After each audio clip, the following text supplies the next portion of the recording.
Did you just hit the record button? Yeah. I did, yeah. You know you Let's gotta see give what us this knows. you gotta give us a countdown. Yeah. So this is like we're getting too serious. Data Check my protection. Yeah, hair. I had to check my makeup and everything. Oh god. Don't worry, I'll trim this off. I'll trim this off. Oh, you don't have to. This is Give going me to a go fun into way the to start. bloopers now. Okay, let's start this event. So welcome to this amazing panel about how to scale the impact of design ops in 3D with diligence, decision, and discipline. We're going to have an outstanding discussion on design and design operation, what it takes to design winning design organization, and what does it mean to have impact? What is impact anyway? The future of design ops. It's going to be incredible.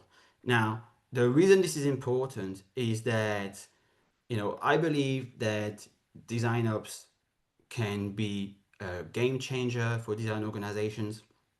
We talk a lot about the value of design, and good operation, good management helps deliver that. And part of being a design leader is leading really strong design operations. So it turns out that for a lot of us who have a design background and have been used to designing products and services, designing organization is quite different from designing, website and apps and all that stuff. And so often we need a new mindset for succeeding in designing organization and a new toolkit. So we're going to explore all of that. We're going to explore how to understand what it takes to change the internal system and how we do that to drive business outcomes. We're going to explore the role of decision making, how to go about the initiatives that are going to have the most impact, and also talk about the importance of having discipline towards execution, instilling accountability through the layers of the organization, because ultimately, without any execution, there is no impact. So, to explore all of this and more, I'm going to introduce our panelists. So, our first panelists come from an industrial design background when product design was actually about designing products. He spent the last decade working with really highly regarding design agency, leading and building design teams from strategy to execution across e-commerce, education, pharma, financial services. At Fearless, she oversaw service design, business design, UX, UXR, and she's now stepped up to the role of managing director. She is one of the most generous design leaders on the LinkedIn platform, always stimulating thoughtful conversation on all aspects of design. And when she travels the world, she has a habit of getting caught in riots. She's been caught in riots in Argentina, in Hong Kong, and also in the Kenyan civil war.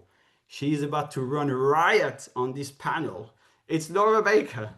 Laura, welcome. Wow, what an introduction. Thank you. I'm really looking forward to this.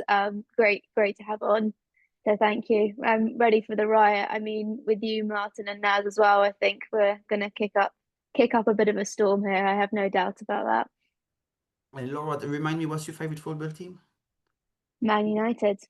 Oh, we didn't play for You Man didn't United. see that one coming, no, I did didn't see you? anyone playing. No, I didn't see that one coming either. When you No.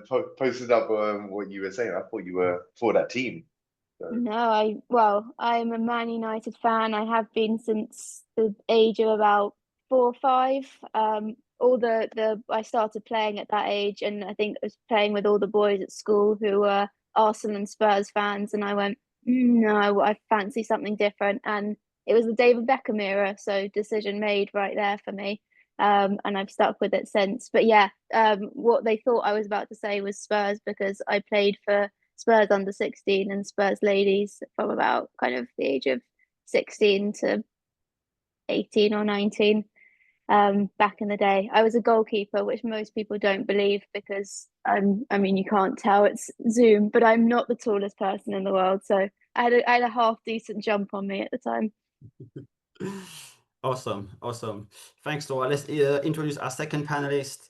So our second panelist doesn't like Spurs at all, but it doesn't really matter because in his 17 years of experience in design, previously global senior director of UX and design ops at Johnson Controls, where he specialized in optimizing design systems and cross-functional collaboration to drive innovation. He's now on his new venture as co-founder of the Aligned Consulting Group, where he helps organizations navigate the complexities of AI bingo already, AI implementation and streamlining design and product operation. Host of the Aligned podcast, father of five, he knows everything about how to run a good operation. And he bought his first car when he was 12 years old. 12 years old! And ultimately, when it's all said and done, he wants to open a restaurant. Naresh, welcome to the panel. Oh man, thank you. Thank you so much for that introduction. Like, yeah, really appreciate it. And yeah, it made me blush there, like, all those CV readout that you just done. So no, thank you for having me on the show. And as Laura said, we're gonna rip it up today and hope everyone gets a lot of value out of what they've come forward. So Definitely. And there's one more. There's one more. A design executive powerhouse. 2 decades of experience across financial services, telco, and media. He's built and led design teams, established centers of excellence, guided organizations through complex transformation that align design with commercial outcomes. Now he advises digital executives on how to integrate design, product, and engineering to have a real transformative impact. Before, he had his own radio station blasting music from the rooftops of Edinburgh during the Hogmanay celebrations. Now he's dropping knowledge on his podcast, Being Liminal. MD for Managing Director at the Liminal Design Office and MD for Martin Dowson. Welcome, Martin. Awesome. Thank you so much. It's good to be here too. And thank you for that intro. I'm really looking forward to the conversation with everybody. Yeah, let's get right on it. So let's kick off with you, Martin. Then we're gonna build this in layers. We're gonna start at the bottom. Give us your perspective on design ops. How would you describe design operation, and what's the role of design ops in design organization from your perspective? So one of the things I always like to remind people is that a lot of what we talk about in design ops, especially when we're looking at it from a digital perspective and teams that are involved in a lot of digital design, we may lose the perspective that there has always been this, it used to be called design management. In fact, actually, you can go to Lucerne and get a degree in design management. It's been a course that's been there for many, many, many years. So in physical industrial product design environments, the management of design as a distinct capability from the act of designing has always been a distinct thing. It's been valued and understood in organizations that value and understood design.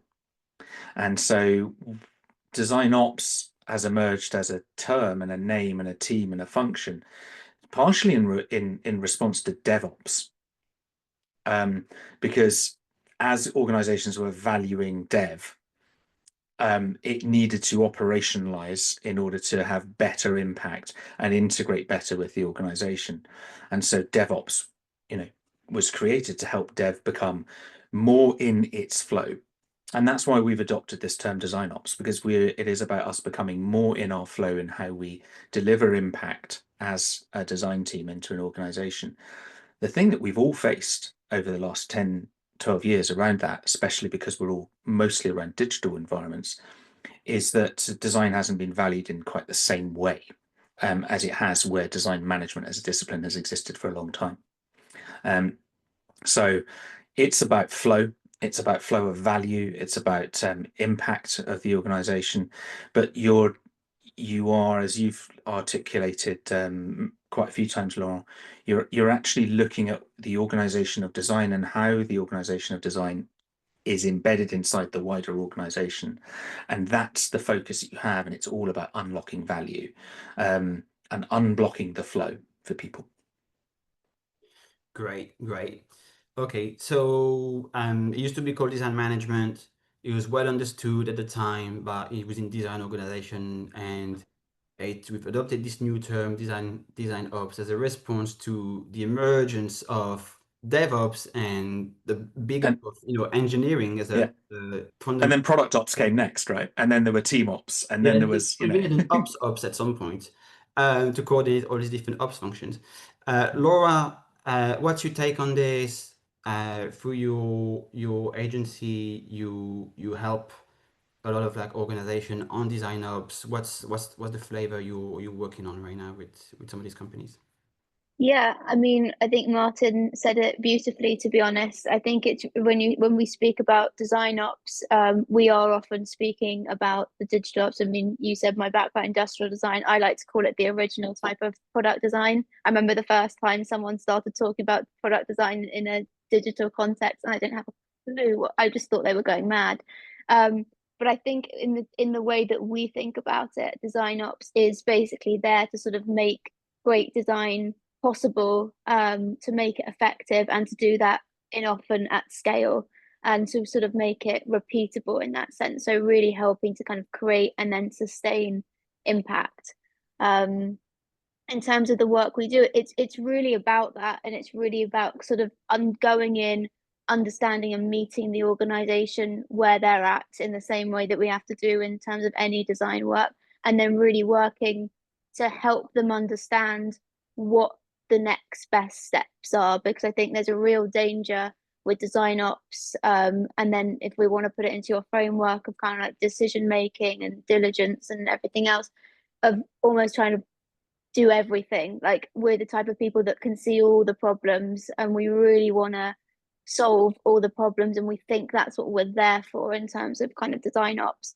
And I think it's really about being clever with time, systematic, and also strategic. I think often we think too much as design ops as the tactical side of things, and that's sort of the more kind of back end, the tools, the sort of less visible things, and it's that strategic front end. I'm putting my service design hat on, but sort of the back end and the front end, and marrying those two up together to make a really healthy system, essentially. Great. So Naresh, what's your take on this? Laura talked about design ops often seen as this thing like on the ground that optimizes the day-to-day processes, but you in your capacity as co-founder of the Aligned Consulting Group, what do you see? What sort of level of work are you working at when you're helping companies harness the power of design for design ops? So I think it's as Martin and Laura said. I think designers come around because of DevOps, and processes are in place to help design teams optimize.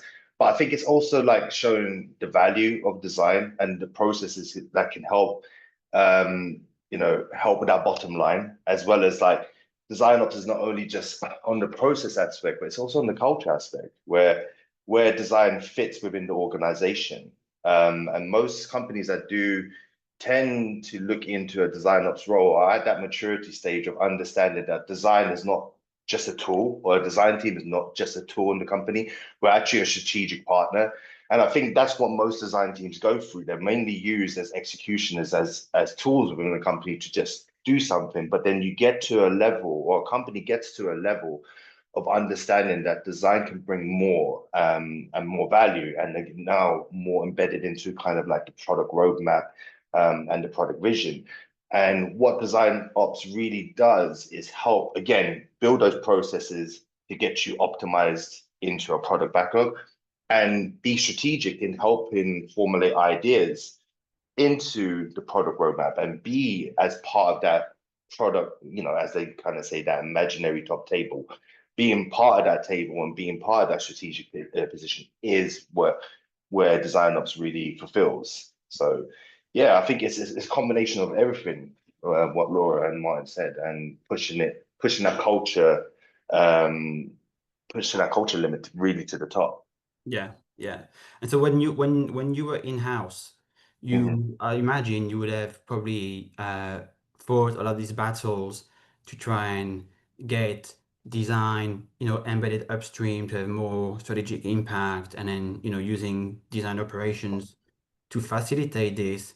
Can you describe some of the, either some of the conversation you've had internally, some of like the tensions in trying to position design ops when you were inside an organization, or some of the tactics that you've used successfully to really bring that strategic element to the fore?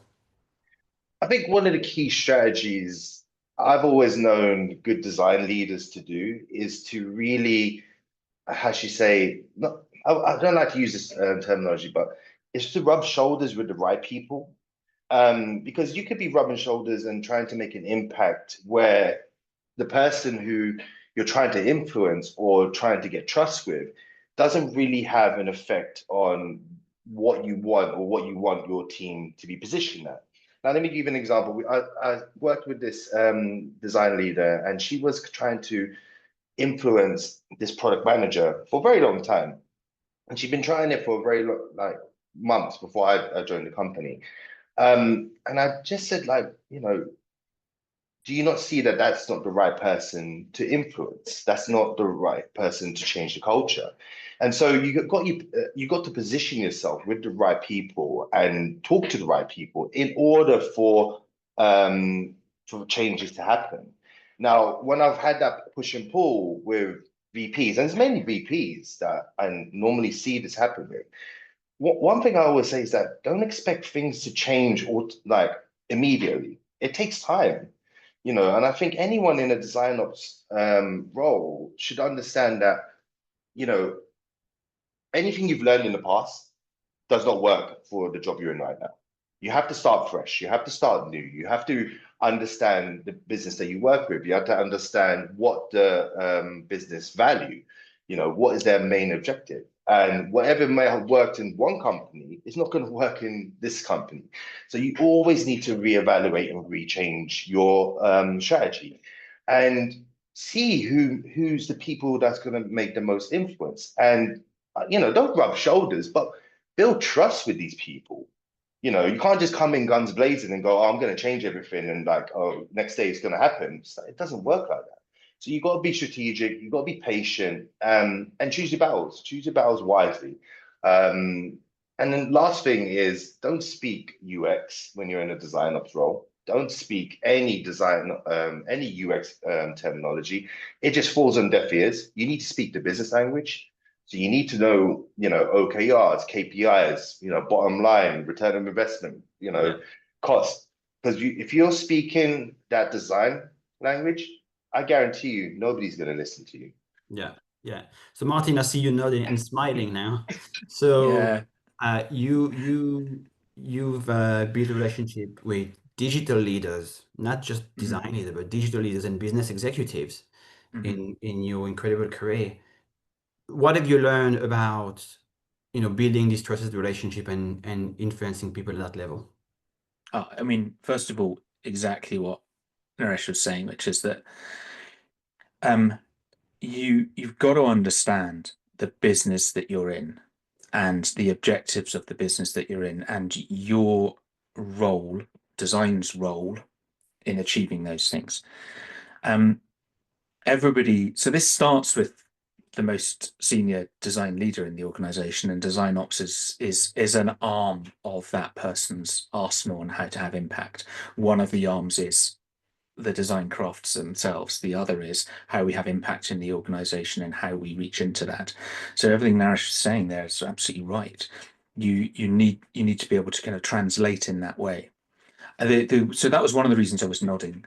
The other thing was loving the comments in the chat, and just thinking about that challenge of when you position it as service design for design orgs.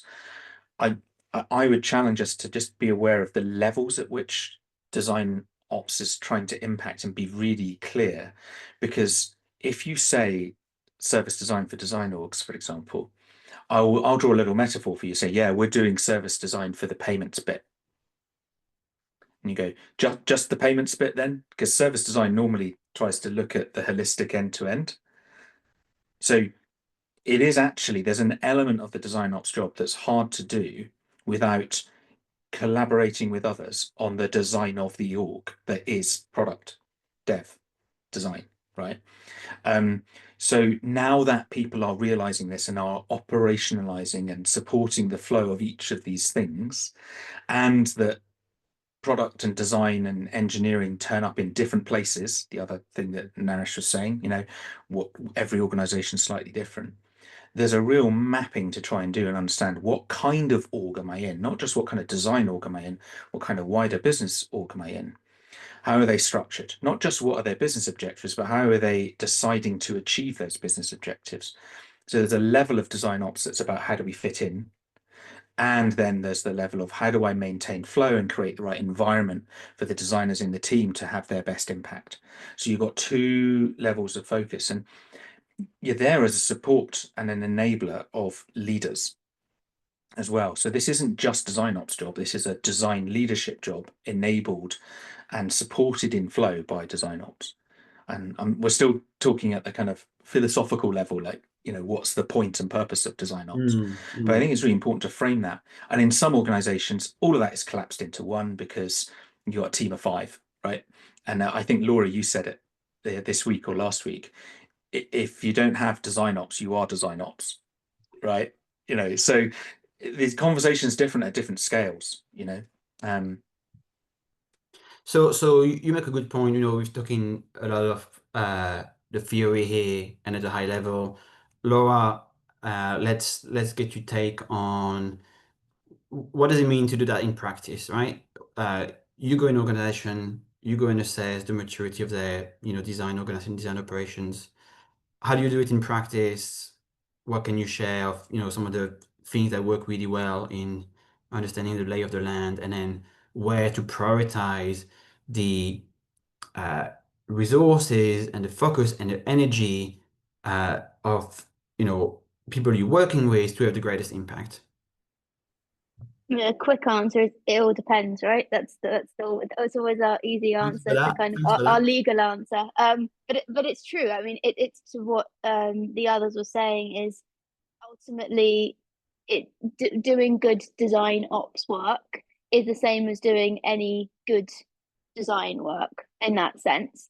And so you can't just charge in, restructure, and kind of hope for the best. You need to start by kind of figuring out the problem or the problems that you're trying to solve, understanding the vision, understanding the mindsets and the behaviors, understanding the organization that you're in and the wider organization around that, and ultimately the outcome or outcomes that you are actually trying to achieve. And then to your point, kind of prioritizing it all and then kind of charting your path from there, as in like working backwards. And it really is a matter, as we were just saying, of going like, well, what do people care about? Because if I need to have some sort of impact, I can have impact, but if they don't care about that, if I'm not pulling the right levers for the business, if they care about faster time to market and everything that I'm doing is about talent retention, that's great, but I'm not going to have the impact that I actually want to create. So I think it's really just a matter of pragmatically figuring out what is the space that you're working in. Hopefully you would have an idea, like from a agency, like we would have an idea of that. But typically it's that old age thing of like the client will tell you that one thing is a problem, and then you go in and discover that that might be a problem, but they actually have another problem that is really the problem that you have to try and solve, and you've got to work with them. It depends what relationship. You can be quite blunt and be like, look, it's just not that. Or if you need to kind of coach them and work with them and help them understand kind of the bigger picture. So that's that old age thing of you've got to define your own brief sometimes, or redefine the brief and tweak it or whatever else. So I don't think there's anything different to design ops as from an agency perspective. And even in-house, I'm less qualified to talk to it, but I still think there's an element of actually just being able to take that big step back initially, have the right conversations, as to your point, or like assess the landscape and really make a strategic plan from there. And I don't mean strategic in big, lofty. I mean strategic in terms of well thought through, considered, diligent, to borrow one of your terms, and really making sure that you're driving towards the right thing and you have the right plan in place to do that, and you're working with the right people. Because I think, sorry, I'm about to interrupt you there, but I think especially from an agency perspective, I mean, you always hear the consultants that come in, they gave you the shiny deck or the shiny playbook, and it just sits in a SharePoint or a shared drive or something, never to be seen again, right? And I think there's a massive thing with design ops in terms of something that we think about is actually what happens when we leave, because we don't intend to be around forever. So what happens when we leave? Is this going to be implemented and embedded and essentially lived by the team that needs to live this, or is it going to die in a drive somewhere? And in order to get to the point where it is lived and it is used and it adds value, you really have to do that work up front to understand the organization and to make sure that you're putting something realistic in place. Because I can't tell you how many pitfalls of like the perfectly designed onboarding process or whatever it is, but it's too structured, it's too rigorous, people don't have time, it gives them too much overhead and nothing ever happens as a result of it. So really making sure that you're doing the right thing in the right way, and especially with the right people so that they feel the ownership. It's not your thing as an agency, it's not your thing as design ops, it's everyone's thing, or it's the right people, whoever needs to be in that loop, it's everyone's thing, and it's therefore taken forward by the right people at the end of it. Yeah. Laura, Okay. I want to chime in on what Laura said, because there's something that really resonates. I think one thing I noticed with a lot of design ops people, generally across the board, and when I've met them, is that there's one thing that is in common, that they do build a space for design teams to be creative and a safe space for them to do so. And I think that's one thing I noticed as a common pattern, that you build in processes and a way so that they have that bandwidth to do so, and also that they can challenge and push back and put their 2 cents in. Because I noticed that a lot of design teams, look, that's just my opinion, it's not like written in data, I find that a lot of design teams don't have that ability to try out new ideas. They're so rushed to deliver everything by a certain release date, and then there's not that time of creativity. That's why we've ended up in a world where design is looked as a tool of just pixel pushing and wireframe jockeys. And I don't like to use that terminology, but that's the name we've been branded with. So one thing I do notice that a lot of designers people do, they do establish that way of getting that bandwidth and getting that ability to have their teams to be creative. I think that's so. I think you're spot on, Naresh, and it was said in the comments as well, that idea of the space. The first time I spent any time really hearing from somebody about their experience in design ops in a digital first organization was a chap who worked at Facebook and had been the kind of initial design ops person, and the design was reasonably well valued there. There were plenty of designers. The pressures that they were feeling were that they were stretched thin, and so the first thing he was doing was going in and putting a design ops manager, they called it something else, they called it a design program manager, a DPM, into a team to go, what problems can I fix for this team so that you're all in flow? And then when they'd done that for 3 months, they went and did another team and another team. And what happened was that the stakeholders that mattered, who were the product owners and the product execs, were going, well, that team over there is a lot more in flow, and that team over there is a lot more in flow. What happened? Was that DPM? Well, we need more of them then, don't we? So what you were doing there was solving simultaneously a kind of a problem for the stakeholder, but also creating, as you said, Naresh, the right environment for the design team. And if there's anything I would say to anybody especially on the smaller organizations or the earlier parts of the journey, it is work out where those pain points are, go in and solve for the pain points. Talking about the levels though, you need to read the room as to how design is valued and being used in the organization. So, if there's a more fundamental issue with that, and that's where you're talking to your head of design or VP of design or whoever it is, then you've got a different level order problem. And to Laura's point, it's really easy to come in and go, well, we're struggling with hiring, we're struggling with this, and we're struggling with that. You know what? All teams are struggling with hiring. All organizations are struggling with that. And it's a really lovely challenge to get your head around and process map and trying to work through. And it's really great when you manage to get hiring better and it feels really brilliant, but it might not actually have been the most important problem in the business. And that's where you need to match these two levels up. Is that what's I guess this is quite interesting because you, Martin, you're very strong on linking the work to commercial success. Right. So is that the bar for figuring out if our work really has impact ultimately? Is there another way of thinking about impact? Is it Yeah. about the dynamic I of the think, organization as perceived? Like how do you think yeah. about this? I think, for a long time I was banging the drum about you need to understand the business outcomes, you need to understand the commerciality, you need to talk like the business leaders. And the counter to that is that, well, what about the other value of design?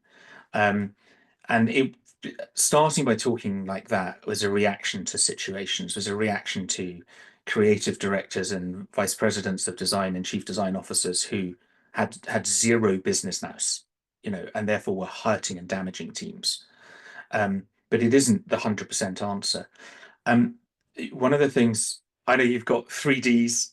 One of the things I talk about is impact as an acronym.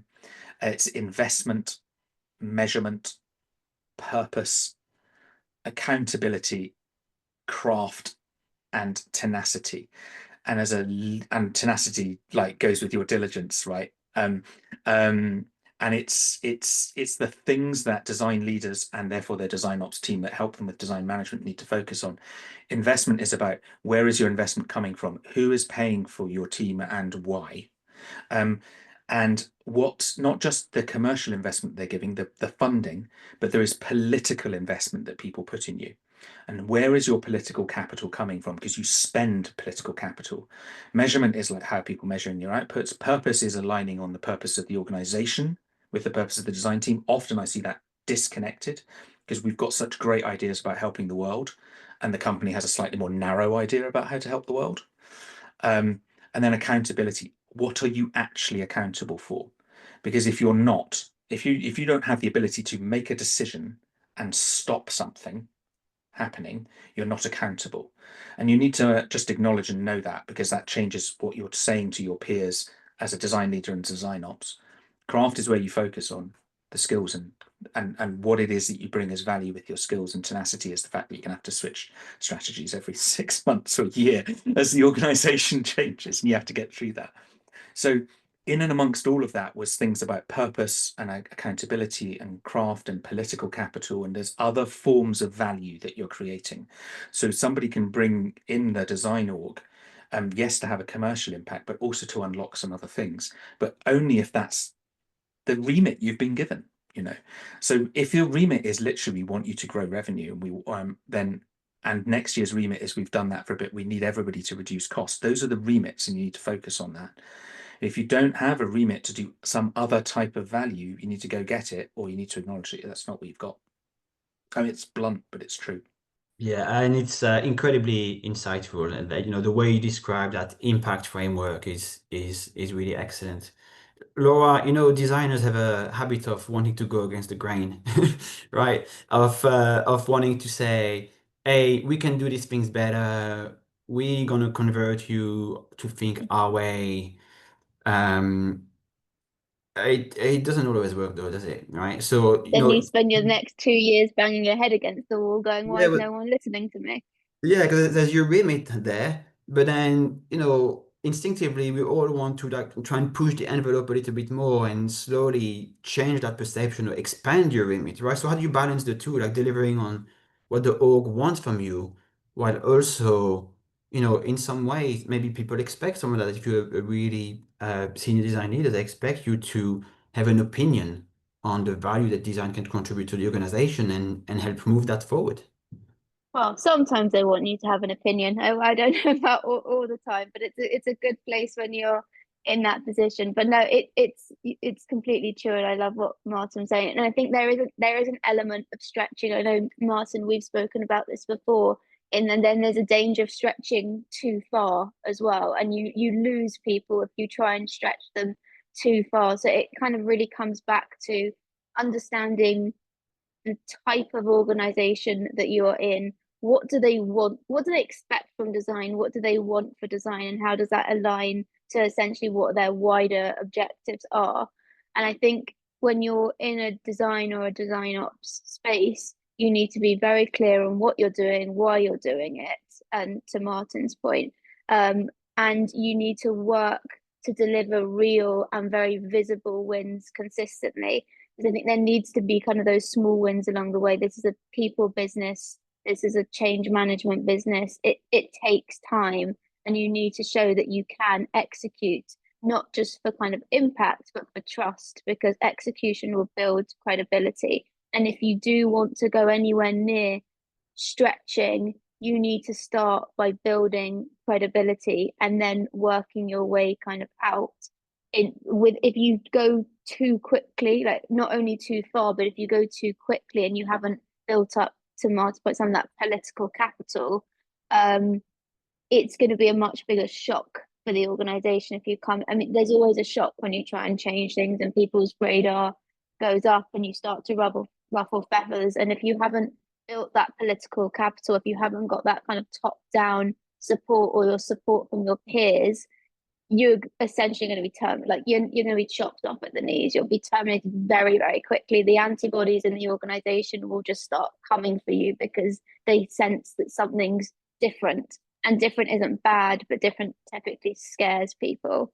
And it goes against our kind of human nature to welcome change. And we're terrible. Like we preach change as designers, to your point at the beginning.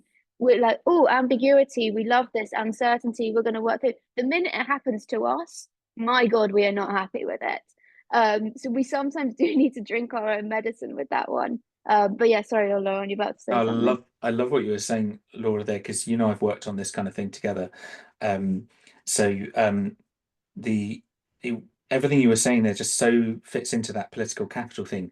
If you can be trusted to do the things that the organization is focused on right now, you build up this political capital, and when they feel confident about, okay, we're in control of that and that's getting delivered, or this team, this design organization has done everything it can to support that, so when I ask, they help and they support and they move us forward.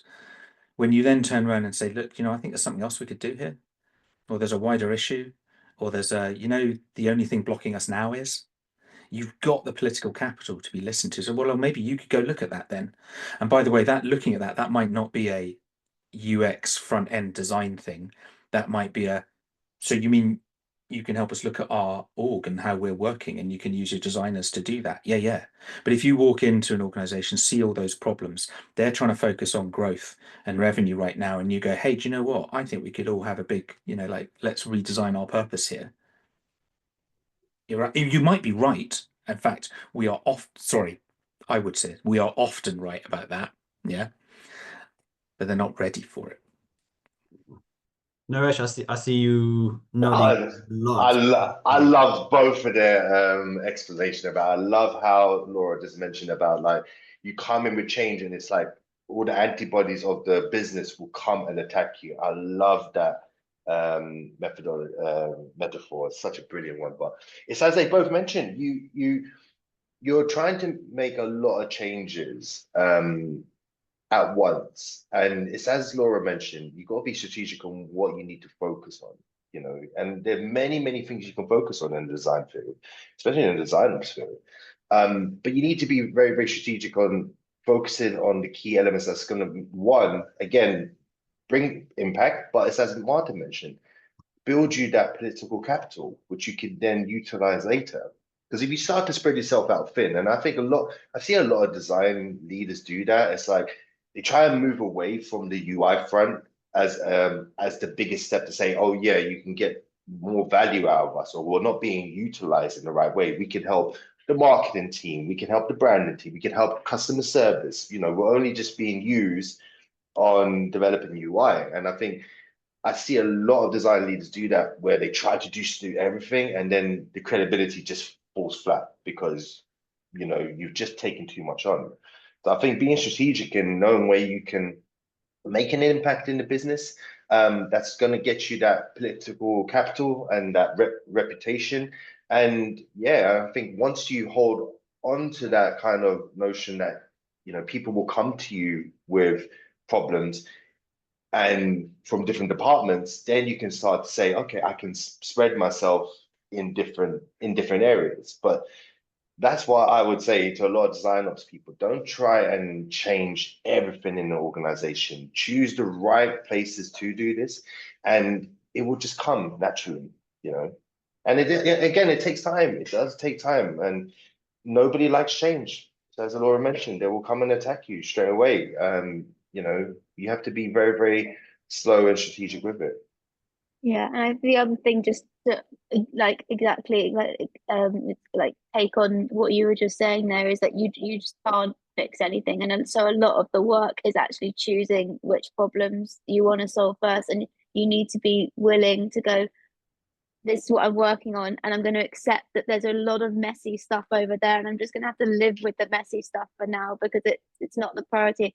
I'm sure I'm sure I didn't make this up. I don't know where I got it from, but I've kind of figuring out which balls are glass and which ones are rubber, and really going, okay, some things are going to have to drop, and I'm going to have to accept that things are going to drop, but I need to know which ones I can drop and which ones are absolutely vital and I can't go, because I think there's also a decision side to making of, we often can see too many things to fix and we'll jump straight in to try and fix them, and it's not just a matter of going how many of these things can I fix, but to the conversation earlier as well, it's like a lot of these problems are the ones that have sort of floated to the top and they're on the surface, but you actually need the kind of time and the headspace and the decision making capabilities to go below the surface and not just sort of treat it, but actually identify what's the actual cause of this thing.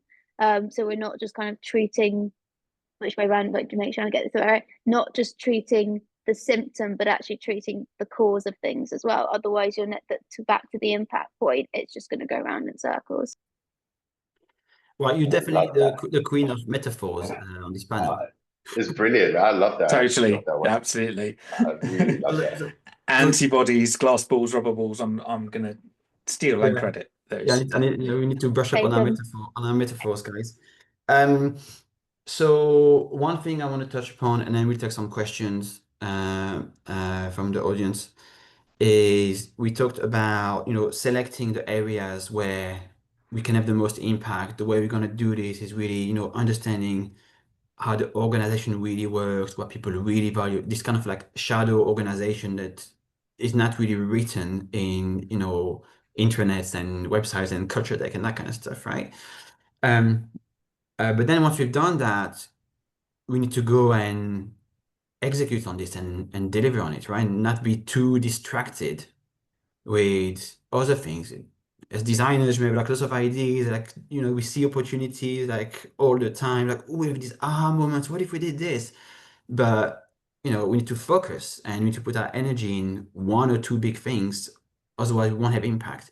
Martin, what advice would you give? How you've been in-house before, how do you drive that execution and have that discipline to deliver something really emphatically and totally to have impact?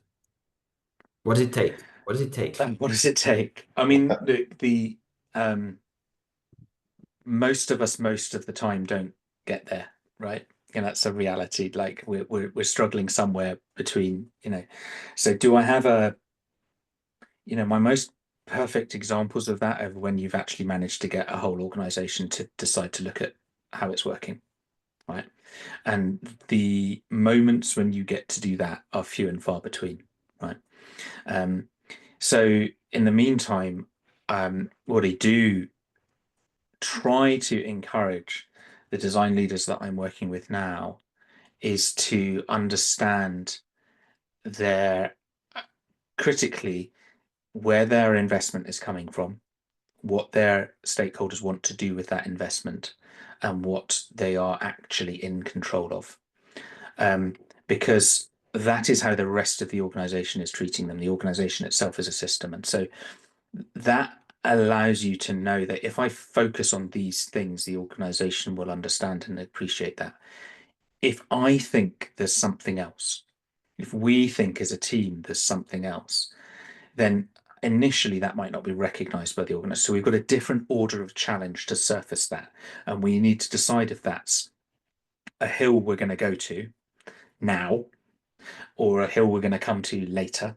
You know, and that's you have to have that. What we get sometimes carried, where it's easier for me probably to say where people fall down on this. They fall down on it because of the deep care and empathy we have for customer outcomes and our deeply rooted belief that it's the right thing to do, which sometimes falls counter to the very clear compromises that a wider business organization is willing to make in the short or medium term. And if you do not acknowledge that, you will not be able to prioritize to the business.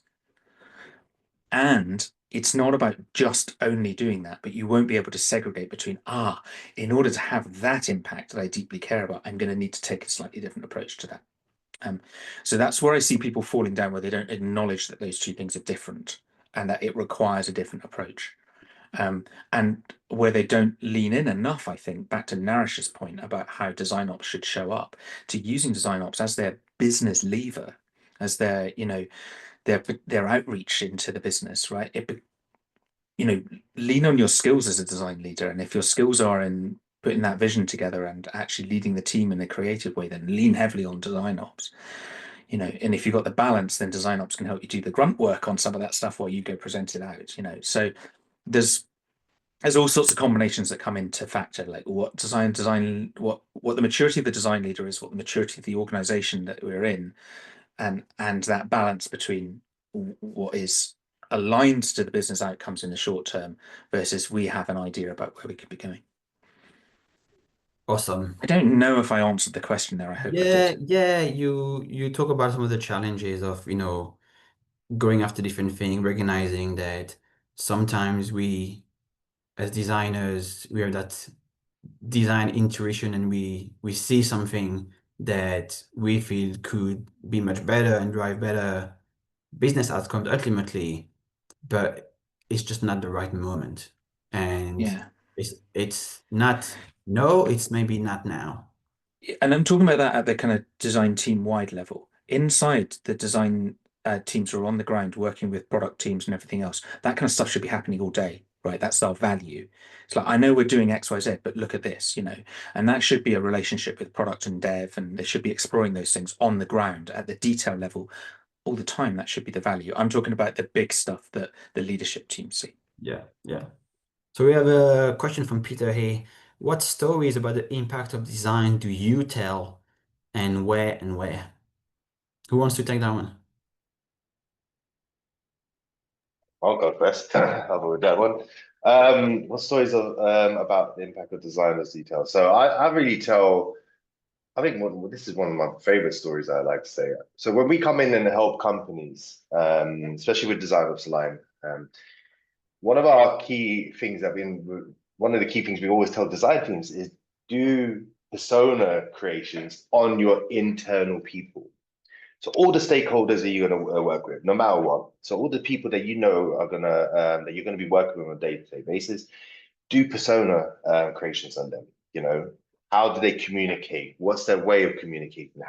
What is their pains? What are their main focus this year and stuff like that? And we also use a book. We use a book called Surrounded by Idiots by Thomas Erickson.